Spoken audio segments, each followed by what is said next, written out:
right. 'Cause I need your arms around me every night. To me, your word. The Retirement Benefits Authority, RBA, will be holding a clinic at Nyeri's Huduma Center from the 17th to the 21st of April 2023. Our officers will be on hand to answer any questions you may have on saving for retirement, information on the process of filing a complaint with RBA and the resolution process, technical assistance on RBA online tools like the Whistleblower Portal, RBA mobile app, the process of registration and licensing of retirement benefit schemes. Remember, anyone with an income can save for retirement. Come know more about which retirement benefits scheme you can join. RBA, safeguarding your retirement benefits. The Mozart Bait Cup brings together teams from Kenya Premier League, the National Super League, and the FKF Division 1 side for a chance to represent the nation in the CAF Confederation. Catch all the action live and exclusive on KBC Channel 1 as we bring you all the matches of the Mozart Bait Cup with the grand finale set for the 24th of June 2023. Watch this momentous event live and exclusive on KBC Channel 1 from the comfort of your place. KBC Channel 1, your true sports partner. Ili kupata skiza tune hii ya missed call, bonyeza *811 *961#. Juzi mimi ninakuja, ninatoka nje, ninawacha simu hapo. Nikirudi kutoka raundi napata 4 missed call ya kutoka kwa bibi. Nikimuuliza ulikuwa unapiga unasema nini? Ananiambia eti alikuwa ananipigia, aniambia nimesahau simu. Kumbe bibi ananipenda na mimi. Ili kupata skiza tune hiyo ya missed call, kama skiza tune yako, bonyeza *811 *961#. *811 *961#.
Good evening, it's 9 p.m. East African time. Welcome to KBC Prime Edition, bringing you the eyes on the news this Tuesday, the 18th of April, the year of the Lord 2023. Good evening, I am Mboya. We have a lot lined up for you, including the scorecard coming up at the tail end of this live broadcast with your host, O'Brien Kimani. O'Brien, buildings, are we growing horizontally or vertically? Well, I mean, it's just a question of, embracing a hybrid system whereby we grow up and we spread as well. But tonight, we just want to focus on the status of built environment in Kenya. We just want to have a look at the regulations that are supposed to help the growth of this industry, and of course the players in this industry who are supposed to regulate the development of the built environment in Kenya. You definitely know that hardly 2 months will go by without cases of houses collapsing or even sinking. And so we just want to ask ourselves, why is this happening? Is it because of poor regulations or compliance to regulations? Those are the issues that we want to focus right here on the scorecard. Very well, the wise there. And also coming up in this live broadcast, we have a look at the day's business. And also Daniel Wahome is in charge of the sports docket. All that coming up. But first, a look at the summary of our stories.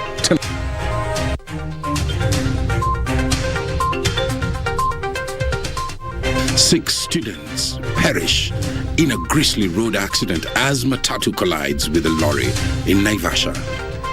I've insisted on an extra-parliamentary process in view of the strictures of debate in Parliament. We will therefore not participate in any such parliamentary process. Azimio la Umoja coalition pulls out of the proposed bipartisan talks, accusing Kenya Kwanza of lacking commitment. Health crisis looms in Mombasa Wednesday as medics demand matched salaries and remittance of statutory deductions.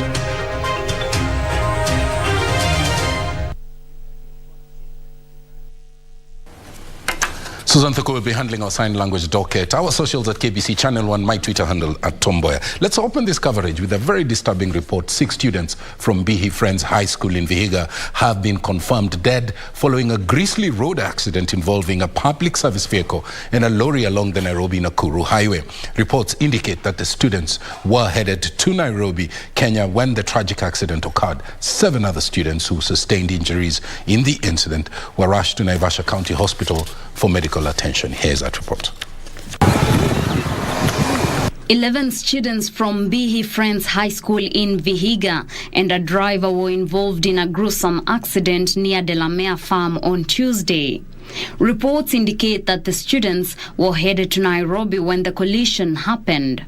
The accident occurred when the matatu from Swat Sacco collided with a transit trailer and lost control before colliding with a lorry. The accident claimed the lives of 5 students on the spot, and their bodies were later taken to Naivasha Sub-County mortuary. The 6th was pronounced dead on arrival at Naivasha Sub-County Hospital.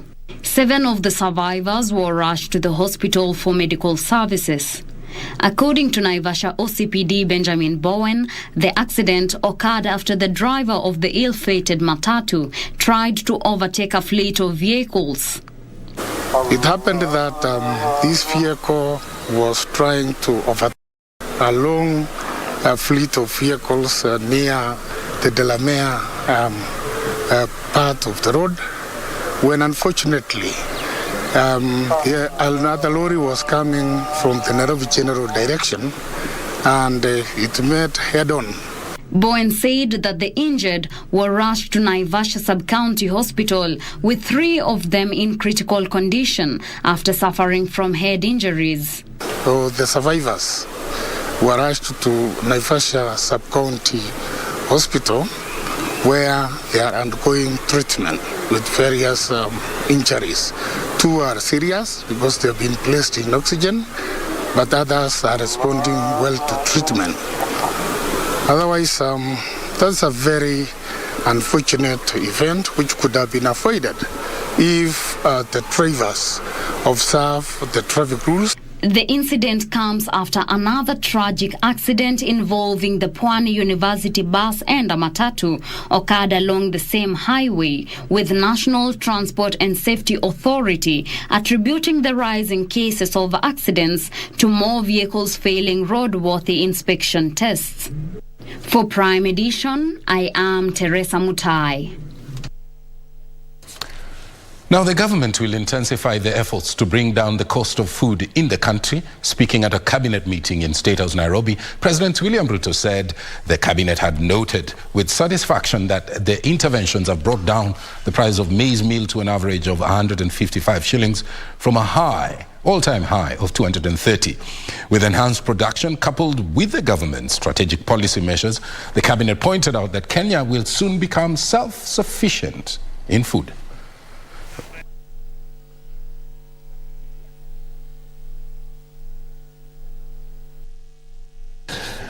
Now, the Azimio la Umoja coalition has pulled out of the proposed bipartisan talks, accusing their colleagues in Kenya Kwanza of not showing commitment to the public discourse. Raila Odinga and his allies say that instances on the parliamentary process goes against the spirit of transparency. Azimio now wants the talks to be held outside of parliament, and that Kenya Kwanza must demonstrate the willingness to engage on issues bedeviling the country. Here's that report. Raila Odinga and his allies have upped the ante in the push for a holistic approach to the proposed bipartisan dialogue. Days after announcing the resumption of mass protests, Azimio has withdrawn its participation from the talks altogether. We have insisted on an extra-parliamentary process in view of the strictures of debate in Parliament. We will therefore not participate in any such parliamentary process. B, the motion is disguised as a product of bipartisanship, when in fact the leadership of Azimio in Parliament were neither aware nor consulted in its drafting. Azimio says Kenya Kwanza has shrouded the talks in so much mystery that the opposition has found it impossible to engage going forward.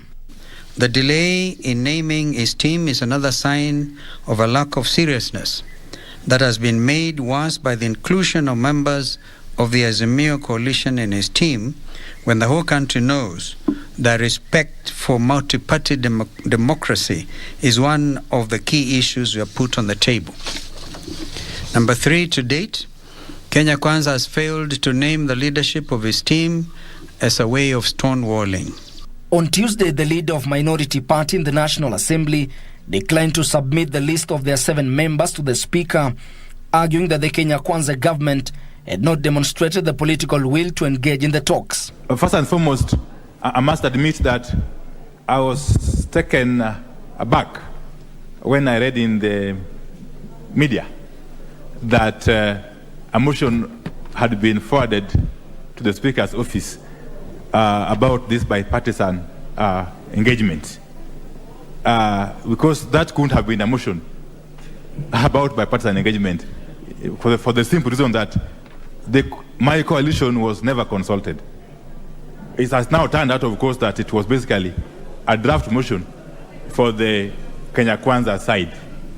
Indeed, by the time the Honorable Leader of Minority retreats to his office, he will find a letter on his desk asking that hopefully before the end of this week, we have a forum, which I do pray that Parliament will be able to facilitate.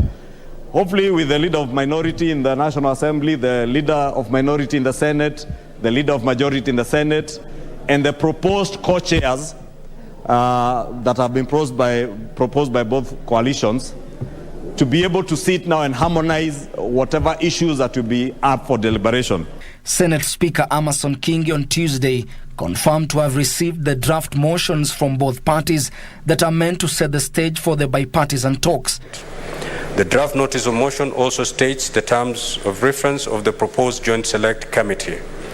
Honourable Senators, in view of the importance of this matter, I have consulted the Speaker of the National Assembly on a common procedure by Parliament establishing the proposed Joint Select Committee. Honourable Senators, this being a bipartisan matter, I have instructed the Clerk of the Senate to forward the draft notice of motion to the Senate Minority Leader for his consideration and necessary action. Azimio is however adamant that the planned demos shall proceed unless the government stops the ongoing monkey wrench.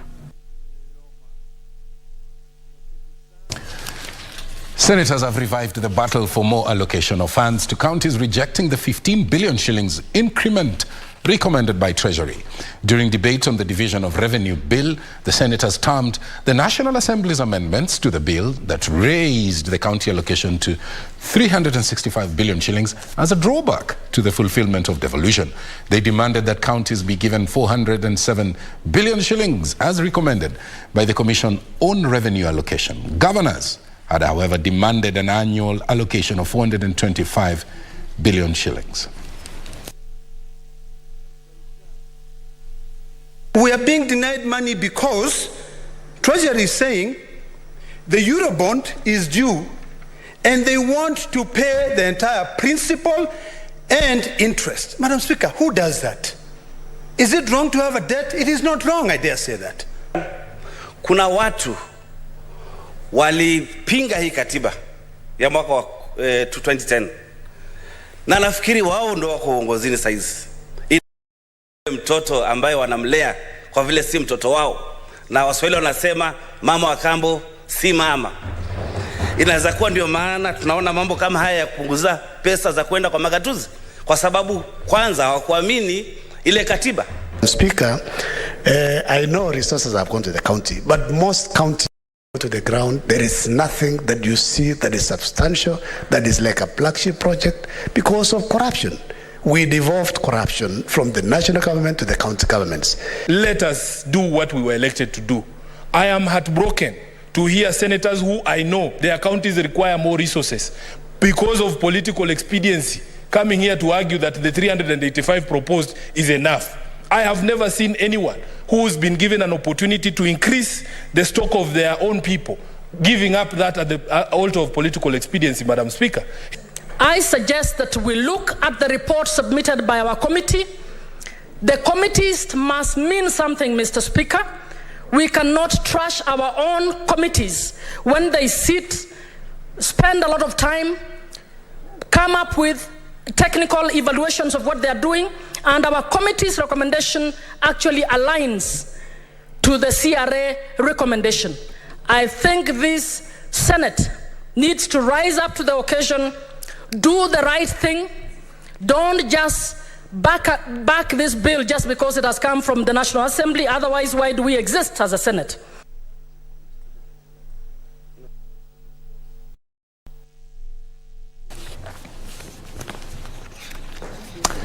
Well, that story brings us to our first break here on Prime Edition.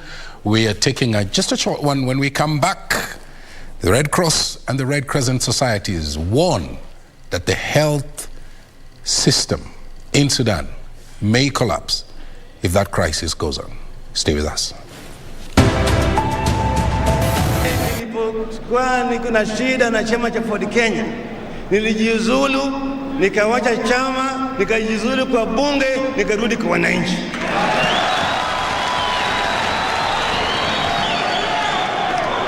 Ndio sababu mimi nataka kuambia kwamba mkitaka kuonyesha Wakenya msimamo sawa sawa, mkitaka kuonyesha Wakenya msimamo bora ya demokrasia, basi muwe watu ambao unaongoza na kwa mfano. Uwe mfano. Kama utaki KANU, utaki NDP, toka, rudi kwa wananchi, tafuta mandate.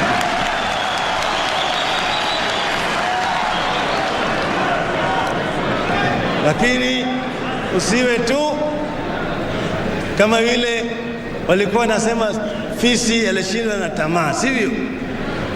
Na ndugu ya fisi ni mbwa. Ile mbwa ambaye alikuwa amebeba nyama katika kinywa chake, anatembea na mnyama, alipoingia kwenye daraja akaangalia chini kwenye maji, akaona kiwiliwili chake kwenye maji. Anafikiri ati ile mbwa imebeba nyama kubwa zaidi kuliko ile ambaye yeye amebeba kwa mdomo yake.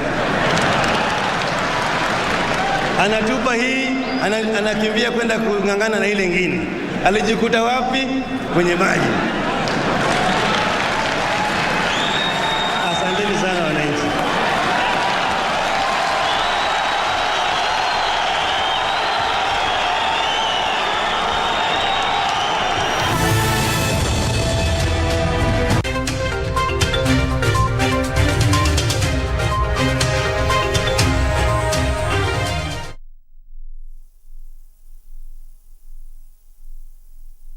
What am I forgetting? Nini? Workers paid. Rent checked. Mlango locked. Visiting notices. Ngoza mzae silitoa jana la internet sorted. What is it? What am I forgetting? Nini? Nimesahau kucheza Loto Moto. Usisahau kucheza Loto Moto. Unaweza shinda hadi milioni 2 kwenye M-Pesa. Chagua lipa na M-Pesa. Paybill number, weka 757070. Account number, weka neno Loto. Weka kiwango chochote cha pesa kuanzia shilingi 50 hadi 2000. Lipa kisha subiri draw. Ujumbe huu umeidhinishwa na BCLP.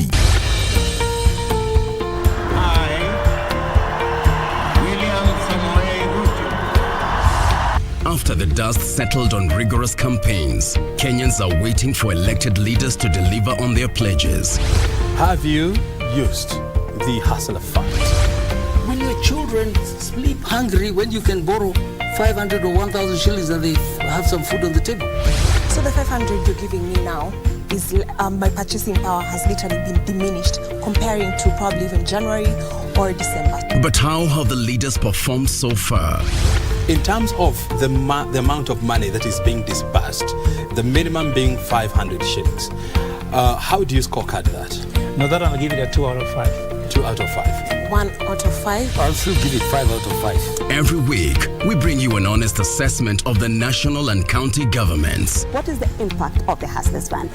There are people who borrow praying they don't have to pay back. For example, they pray that the owner dies. The Scorecard. Every Tuesday at 10 p.m. on KBC Channel 1.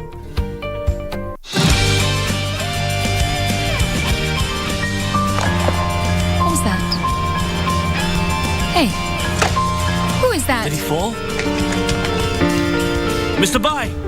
Wake up, Mr. Bai! Hey, help him sit up. Bai. Help him sit up. Where are you going? Oh, Liam, I have to go to the hospital. To see Harvey, right? I'll give you a ride. It's Come fine, on. I can go myself. We're losers in a game of love, right? I don't know whether I am or not now. But you treated me like your feelings garbage can.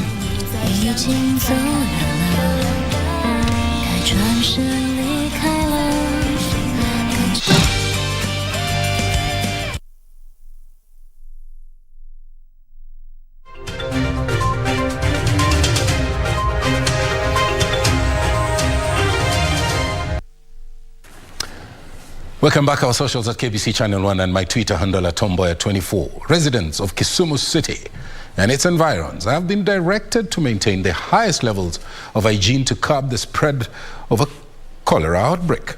The health department is monitoring the situation in areas such as Nyalenda and Kisumu East, where cases of the disease have been reported. According to the county's health department, 5 cases of cholera have been reported in the last 1 month. We have 2 epicenters, one in Nyalenda and one in Kisumu East. But the Nyalenda one seems to be the main epicenter in the county at the moment. The department says it is closely following some reported diarrheal cases, having also intensified inspection of eateries. Watu wetu wametembea side za Nyalenda, wamesema kuanzia kesho hakuna kufungua mahotelini juu ya kolera. Tuchemuse maji ya kunawa na wafanyakazi wawe na medical certificate, wawe wakichunguza usafi. Residents have in turn claimed that the hygienic condition of the water supplied to households by the Kisumu Water and Sanitation Company, Kiwasco, has been questionable lately. Shida yetu kubwa yenye tuna face kama watu wa Nyalenda ni maji ya Kiwasco. Kiwasco wametuletea shida sana, maji inakuja ikiwa chafu na saa zile ni safi, inakuja na lot of chlorine yenye huwezi consume. Sasa ningependa kuomba apart from closing the eateries, washughulikie mambo ya Kiwasco. The highly contagious disease, which is spread majorly through contaminated food and water, can be prevented through a range of precautions, among them high standards of personal hygiene and ensuring food is properly cooked and served hot. For Prime Edition from Kisumu County, I am Wycliffe Okech. And in Mombasa, health workers in that county are threatening to withdraw their services beginning Wednesday if their March salary arrears are not paid and statutory deductions remitted. Speaking to journalists just outside the Coast General Teaching and Referral Hospital premises, the Kenya Medical Practitioners, Pharmacists and Dentists Union Coast Branch called on the county governor, Abdul Swamad Nasir, to adhere to the Memorandum of Understanding and pay up to avert a looming crisis. Kwa sasa iliyobakia sisi tumesema enough is enough. This is not a strike. This is a walk out.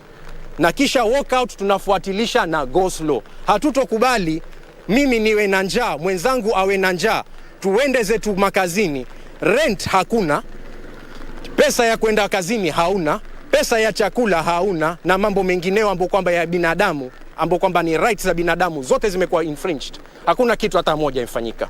We don't have comprehensive insurance, so what we rely on is only NHIF, and that NHIF it's not working. Since January it has not been working. The remittances have not been sent, so whenever we try, our family tries to access the services, it's no goes on. Please call us to the table. We are not unfeeling people. We do not want to put the normal workers, the normal mwananchi, the wanjikus of this world, through stress. But we ourselves are stressed. How do you treat somebody when you yourself are sick? We are very disappointed because we feel the county government is ignoring us, because all the issues captured in the MOU, none has been implemented, completely none. And the bad thing is that the county is like ignoring us. Unions power, power. Unions power, power. Unions ria, ria. Unions ria. What happened in Parliament? Kenya Power Company and Ketraco are on the spot for inefficiencies that limit the country's capacity to offtake electricity generated by the independent power producers. The ongoing probe on cost of electricity by Senate's energy committees has established that the taxpayers are still footing the bill for the electricity generated but not distributed due to the inadequate transmission and distribution capacities. Meanwhile, the National Assembly Public Accounts Committee now wants the Office of the Auditor General to conduct a special forensic audit on the recent purchase of subsidized fertilizer. The Senate Energy Committee invited Triumph Power, one of the key independent power producers, to engage on interventions required in the sector to lower the cost of electricity. The power production company indicating the main challenge was the capacity of Kenya Power Company to offtake all generated electricity. What we procure is what is generated. That is not actually what is consumed. And we would realize that we have a loss of about 26 up to 26%. The transmission lines are old, yes, and they are not well maintained, yes, and therefore there is a loss on the transmission lines of about 26%. The power purchase agreements entered between the independent power producers and the government in 2013 compels Kenya Power Company to pay for electricity generated by the independent power producers, whether it is dispatched or not.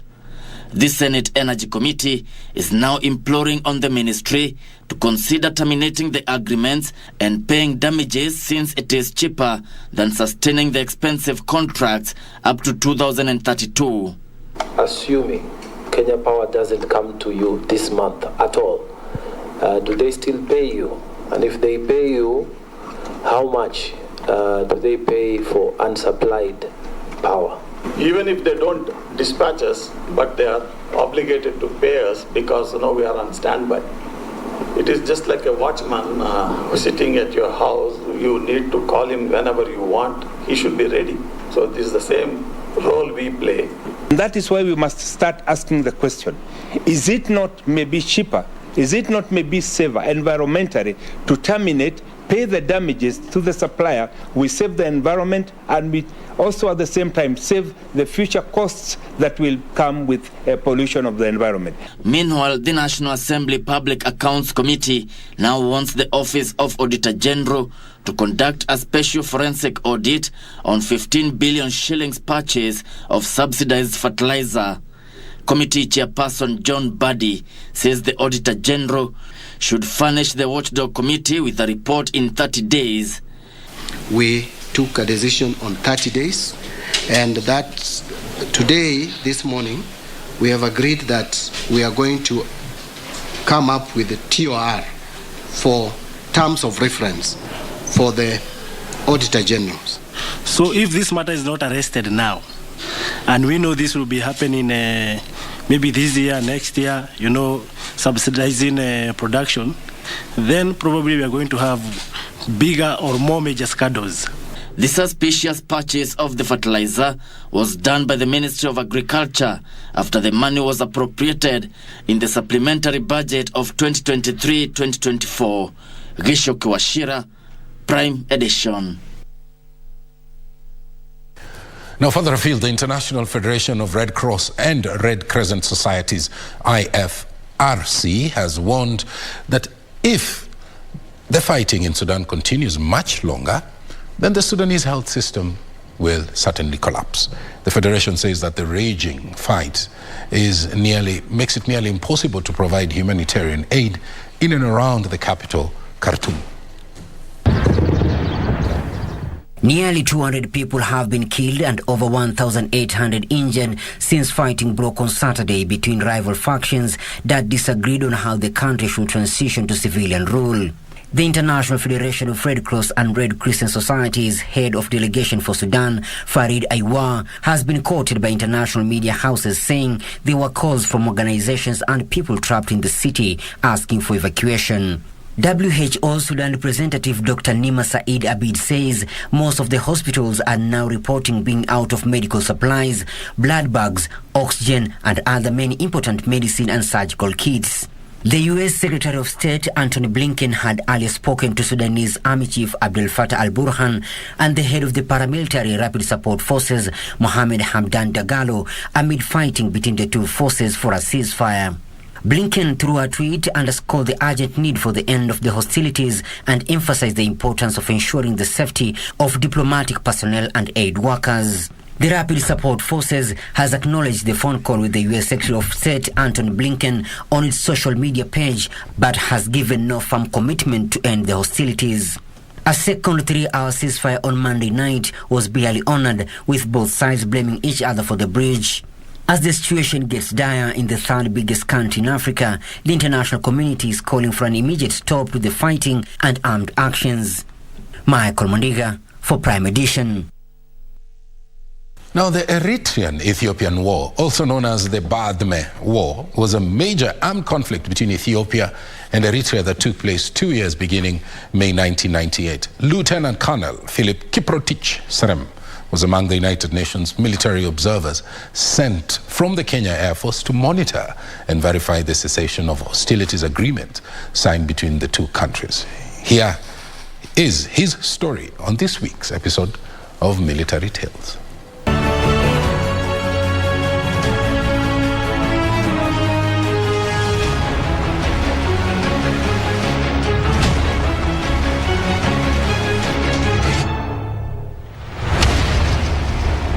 Lieutenant Colonel Philip Kiprotich Serem was already a senior officer when he was nominated by the Kenya Air Force to go on a mission in Ethiopia and Eritrea as a military observer in October of 2002. Ethiopia was never colonized, but Eritrea was an Italian colony. So something happens that they merged now and became part of Ethiopia. So the Eritreans, they fought to secede from Ethiopia. And then in the year 1978, that country, Eritrea, was given independence by the United Nations. And in the year 2000, they went to war.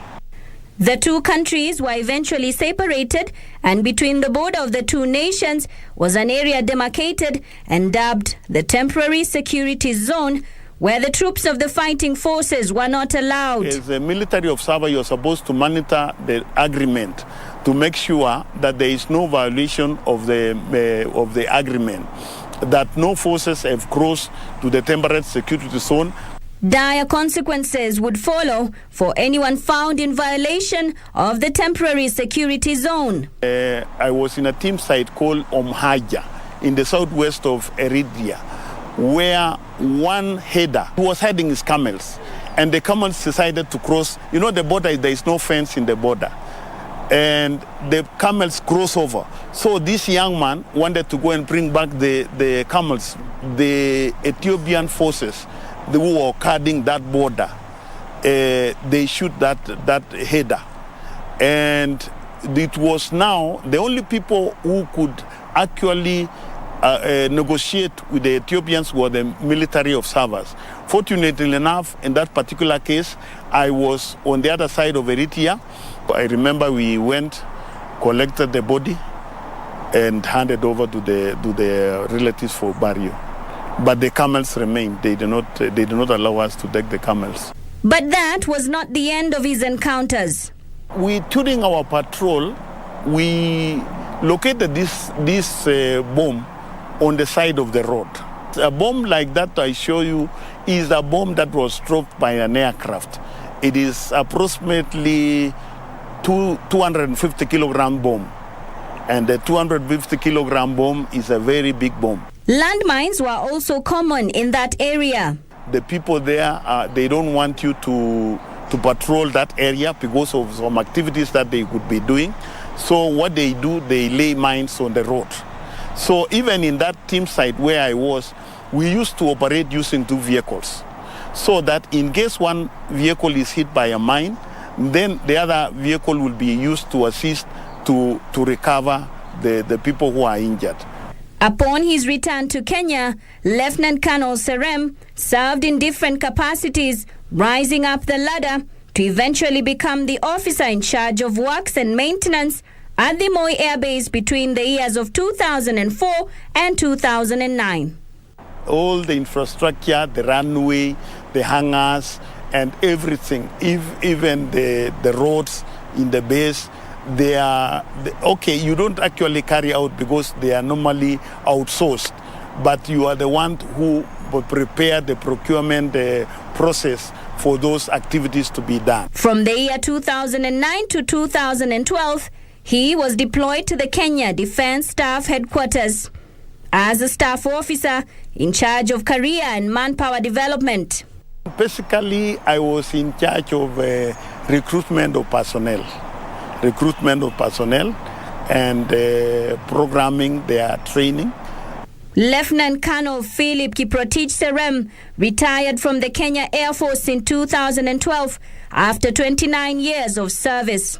I want to thank God for giving me the privilege to serve in the KDF, because what I am now is because of KDF. The land that I own, the house that I stay in, the education of my children, everything about me is KDF. Lieutenant Colonel Philip Kiprotich Serem was among the very first beneficiaries of the Tonje rules, which among many other things allowed for military personnel to be able to find housing outside of the military camps. Reporting for KBC from Nairobi County, I'm Nisi Emmanuel.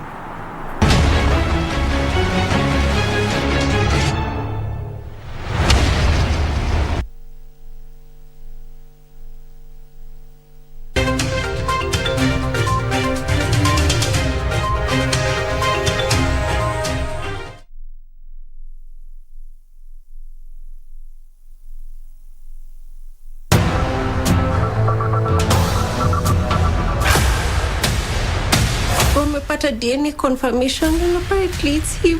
He's dead, man. I'm so sorry. Prison wetu HPT ni brother Imran. Brother wako ni terrorist. Kama unaenda kuniset, malizane tu na wewe hapa. Naumwa, katana, naumwa. Relax, itakuwa sawa.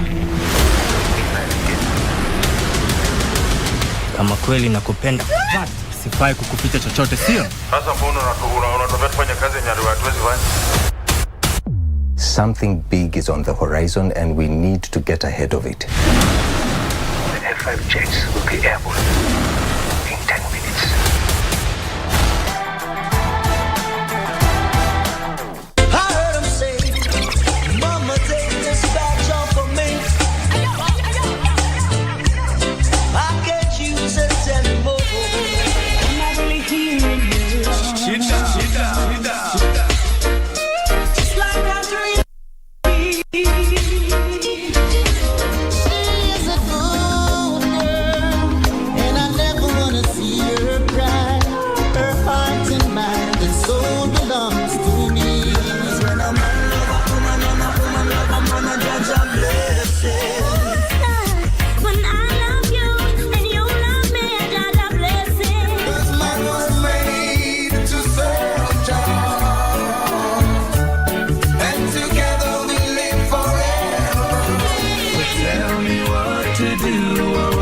Say to make it right, 'cause I need your arms around me every night. To me you're a world.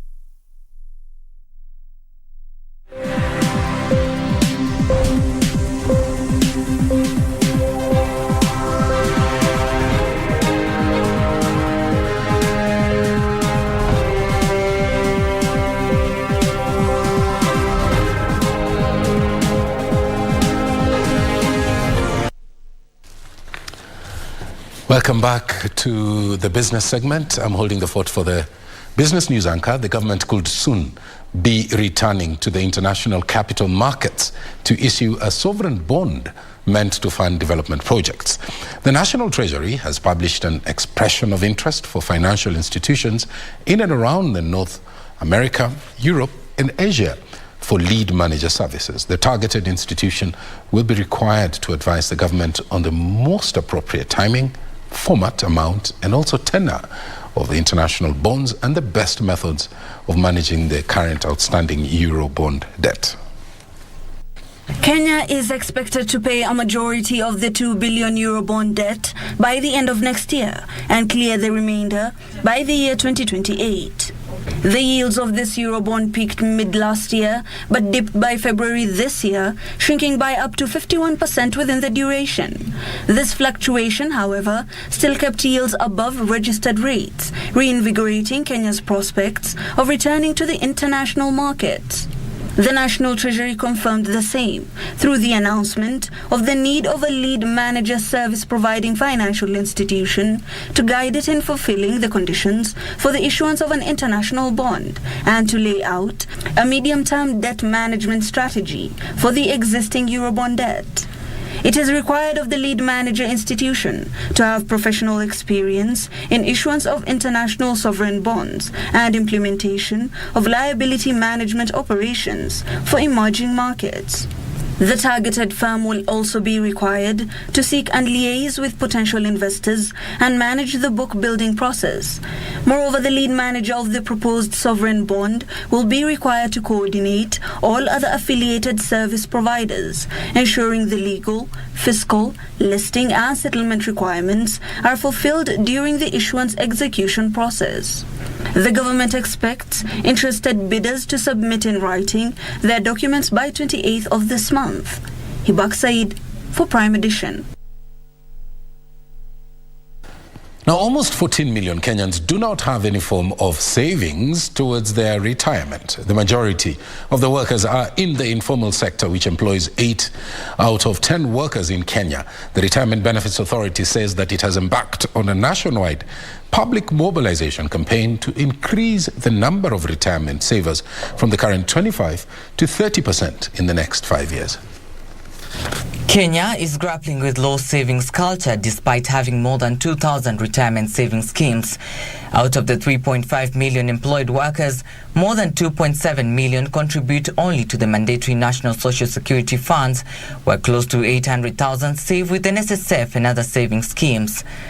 The Retirement Benefits Authority blames the low numbers on lack of education, poor saving culture, and low remuneration among workers. Despite the low number of savers, the assets under management stands at 1.6 trillion shillings from less than 45 billion shillings in the year 2000. So membership, we are almost now about, 3.2 million. We have seen the industry go to about 1.8 trillion so far. We have also seen the coverage moving from as low as 8% now to a region of about 23%. At the same time, we have also seen the service providers increasing. Like, for example, now we have about 11 custodians, we have about 24 fund managers, and allow 33 administrators. So the growth has been tremendous. The Retirement Benefits Authority plans to increase the number of members by 10% in the next 5 years. We realize that the formal sector is basically more like covered, and the 20% which is covered is basically on the formal sector, but the 80% falls within the informal sector. And this informal sector includes the Juakali sector, and this is why we are putting a lot of focus, because we ensure that the Mama Mboga, the guys of the borders, those professionals who have got no other form of employment can be able to join the nest of pension. RBA, in partnership with Huduma Kenya, has embarked on nationwide public engagement campaigns to sensitize the public on the importance of saving. 18 Huduma centers are now providing services from 7 a.m. to 7 p.m. This is to allow the hustlers to be able to receive services outside of the normal operations so that they are able to engage in other economic activities during the day. There has been a good sensitization of all the stakeholders within the county, and we hope that they will benefit from the various products which they have for the retiring generation. With a key focus on the youth and individuals in the informal sector, the Retirement Benefits Authority insists that the time to save is now and that it's never too late to begin saving. Trevor Ngendo reporting for KBC Channel 1 from Nyeri County. Now, the government should prioritize agriculture, small businesses, housing, healthcare, creative economy, and the environment in the next budget. This is according to the economic and tax experts at Ernst & Young, who feel that those areas are extremely key in lowering down the cost of living, creating jobs through entrepreneurship, supporting online businesses, as well as services. The draft budget policy statement indicates that the government intends to spend 3.63 trillion shillings in the next financial year that starts July this year. 2.89 trillion shillings is expected to be collected locally, leaving a deficit of 740 billion shillings. Economic and tax experts at Ernst & Young expect that the budgetary allocation to enhance food security, create jobs, reduce the cost of living and encourage more to go online will be increased in the next financial year. Of course, we need to fund those because that is the blueprint that we are operating under Kenya Kwanza regime. They have renewed calls on the government to widen the tax bracket, targeting the informal sector and wealthy individuals to boost revenue collection. Expand the tax base for informal sector and high net worth individuals. I still believe that we have very many high net worth individuals basically who are not paying taxes, and we need to tap those. They further urged the government to cut down on borrowing, citing growing public debt that was at 9.2 billion shillings in January this year, according to the Central Bank of Kenya data. The focus at the moment should be to drive revenue mobilization measures to just make sure we are collecting as much as we can. Number two, try and rebalance our economy to reduce the pressure around the dollar. I think some of the issues you have with the dollar is just structural on how our economy is. We are importing many things we should not be importing, and we are dollarizing too many things we should not be dollarizing. Now, the National Cereals and Produce Board will still buy a 90-kilo bag of maize at the current 5,600 shillings, despite the arrival of the imported produce. The board's managing director, Joseph Kimote, told members of parliament that the agency needs about 15 billion shillings to operationalize the strategic food reserve. The National Cereals and Produce Board will continue purchasing maize from farmers at the current price and will only review the price for next season harvest. The board's managing director says the current maize imports will not affect their buying price for maize. Looking for market to sell, you are handsomely offering the price of 5,600. Does it mean you are a poor paymaster that they don't want to come to you? Does it mean you don't have money to buy? What could be ailing NCPB that farmers don't want to bring maize to your store? The maize to any farmer who may have it in this country. Our price is very competitive, 5,600 shillings, and we are open.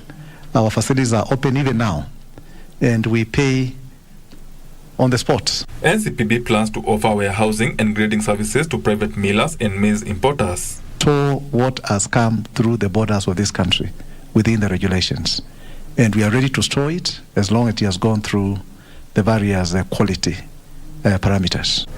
The board's management says it needs at least 15 billion shillings to operationalize the strategic food reserve once the regulations to establish the facility are gazetted. Basically, we need to look at the figures just to be sure that they make sense, and just to be sure that when that money is availed, we are able to achieve what it is that we want to achieve with NCPB, going forward. It needs to be done. Much needs to be done in terms of how they operate, how the composition of even the management and the staff, the competence of the staff, so that most of these audit queries are not seen as erroneous. The National Cereals and Produce Board officials were, however, at pains to explain why its 35 land parcels do not yet have title deeds. In 2023 and 2013 and 2023, only 2 letters has been written to the mother ministry. That is 10 years. So maybe my consideration is that the board were not very serious about the title deed. If you have land in this country, we all know sometimes it takes long for you to crystallize a title deed. Because there is a process. And these are not the only title deeds we have. We have in excess of 170 title deeds for our properties. Benson Druba reporting for Prime Edition. Well, that does it for the day's business.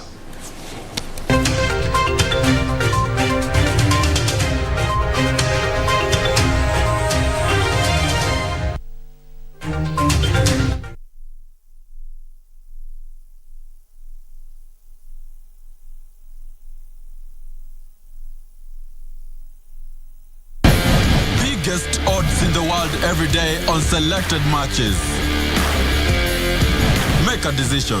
Mozart Bet.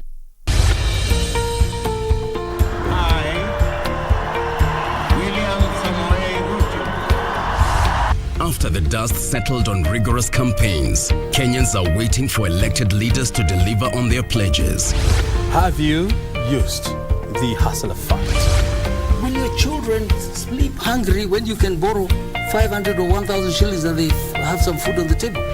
So the 500 you're giving me now is my purchasing power has literally been diminished comparing to probably even January or December. But how have the leaders performed so far? In terms of the amount of money that is being disbursed, the minimum being 500 shillings, how do you scorecard that? No, that I'll give it a 2 out of 5. 2 out of 5. 1 out of 5. I'll still give it 5 out of 5. Every week, we bring you an honest assessment of the national and county governments. What is the impact of the Hustlers Fund? There are people who borrow praying they don't have to pay back. For example, they pray that the owner dies. The Scorecard. Every Tuesday at 10 p.m. on KBC Channel 1.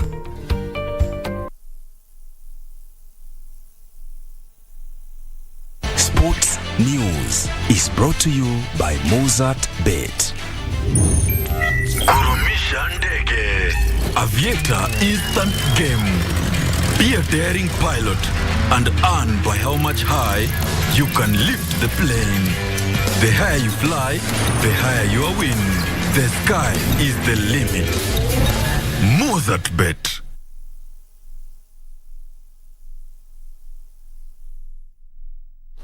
A very good evening to you. My name is Daniel Wahome and welcome to Prime Edition Sport. Football Kenya Federation, FKF, has asked Parliament to enact laws that criminalize match fixing. In his submissions to the National Assembly's Sports and Culture Committee, FKF President Nick Mwendwa said the absence of local laws to address match fixing led to the rise of cases involving the vice. He added that inadequate financial resources at both club and federation levels made teams and match officials become vulnerable to match fixing gangs. He further added that there was a need for FKF and the Ministry of Sports to carry out sensitization programs to curb the vice. Mwendwa told the committee the federation has so far, and this is since November 2022, suspended 17 players and 3 match officials as investigations continue on allegations of match fixing.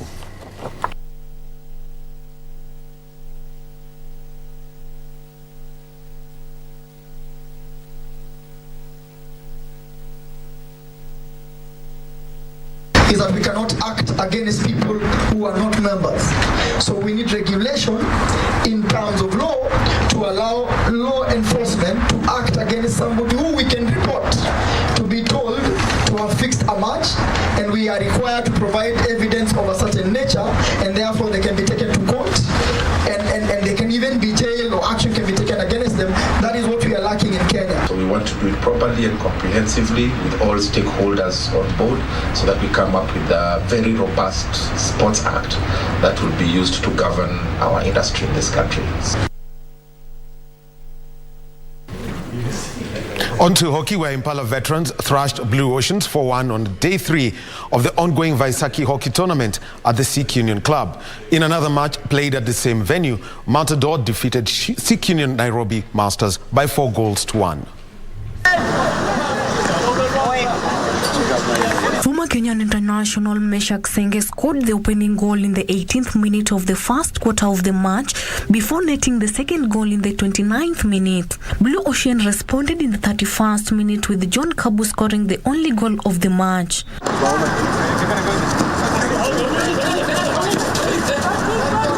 Moses Cheplati gave Impala the first and fourth goal in the 48th and 51st minutes respectively. Moses Cheplati gave Impala the third and the fourth goal in the 48th and 51st minute respectively. In another match played at the same venue, Matada defeated Sikh Union Nairobi Masters 4-1. Majinda Singh was the top scorer for Matada with the Boys in the 13th and 26th minutes.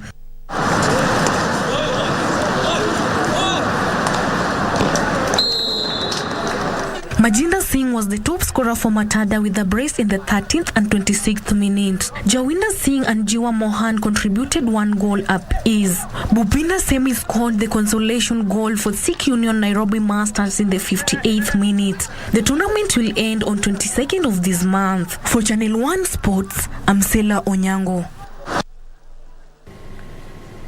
Now, former Kenya Sevens international star Collins Injera has joined the Mwamba Rugby Club technical bench. The announcement was made by the club director of rugby, Fahad Adil Mohammed. Injera joins the coaching unit as defensive and attack coach and will work with Peter Kefa, who takes a new role as skill and development coach. Very solid indeed. Just charges his way to the line. Collins Injera. The two will also serve as assistant coaches to the head coach who will be named later. And Collins Injera does it again for Kenya. They're up. The immediate focus of technical bench will be National 7 circuit preparations. It is, and it's away, and the score is by Collins Injera. In January this year, the 36-year-old legendary Kenya star announced his retirement from rugby following an illustrious career in which he represented Kenya at both 7th and 15th. Kingo Rimwangi for Channel 1 Sports. Now, defending champions Tusker FC will be going for maximum points when they lock horns with Wazito FC at the Ruaraka grounds in a midweek Football Kenya Federation Premier League match. Bandari FC will face Mathare United at the Mbaraki Sports Club, while Vihiga Bullet will host Police FC at the Buhungu Stadium. The Brewers, who are second on the log, 2 points behind the league leaders Gor Mahia with 53 points, are aiming to extend their winning streak when they faced Wazito FC at Ruaraka ground. The defending champions have played 24 matches, winning 15 and losing 6, while Wazito FC, who are at the relegation zone with 13 points, have played 24 matches, winning 2 and losing 15. Meanwhile, Mathare United have an uphill task in their quest to move away from a relegation zone when they play Bandari FC at Mbaraki Sport Club. Mathare United have played 16 on the log with 22 points, while Bandari at 7th with 39 points. In another match on card on Wednesday, Vihiga Bullet will host Police FC at Bukungu Stadium. King Orimongi for Prime Edition Sports. Now, and in Europe, reigning champions Real Madrid will look to book their place in the semi-finals of the UEFA Champions League as they head to Chelsea for their quarter-final second leg with a 2-0 aggregate advantage over the Blues. Meanwhile, AC Milan travelled to Diego Armando Maradona Stadium with a 1-0 lead to face Napoli. Carlo Ancelotti's side are in a commanding position in the tie as Real Madrid won 2-0 when both teams locked horn in their first leg tie at the Santiago Bernabeu. For Real Madrid, it presents an opportunity to claim a staggering 15th title should they finish the job against lackluster Chelsea.